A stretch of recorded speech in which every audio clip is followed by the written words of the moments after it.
আসসালামু আলাইকুম প্রিয় ভিউয়ার্স। এ দুই ভাইয়ের কি দারুণ প্রতিভা। ওরা হাত দিয়ে ইরানের সাবেক প্রেসিডেন্ট আয়াতুল্লাহ আলী খামেনির ছবি কি সুন্দরভাবে আঁকতেছে। আয়াতুল্লাহ আলী খামেনি কাফিরদের অন্তরে ভয় ধরিয়ে দিতেন। ওনার নাম শুনলে ইহুদি নাসারারা কাঁপত ভয়ে।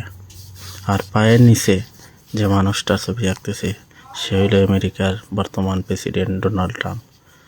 সে একটা নরপশু। সে সবসময় মুসলমানের রক্ত দিয়ে হাত রঞ্জিত করতে ভালো পায়, কিন্তু সে জানে না মুসলমানরা যখন মারা যায় তারা যুদ্ধের ময়দানে শহীদ হয়, আর বেঁচে থাকলে এরা গাজী হয়। এরা আল্লাহর জন্যই জন্মে, আল্লাহর জন্য জীবন দেয়। যুগে যুগে হাজার হাজার মুসলমানরা জীবন দিছে এবং ইসলামের পতাকা ধারণ করছে। ইনশাআল্লাহ মুসলমানদের সোনালী অতীত ফিরে আসবে ইনশাআল্লাহ।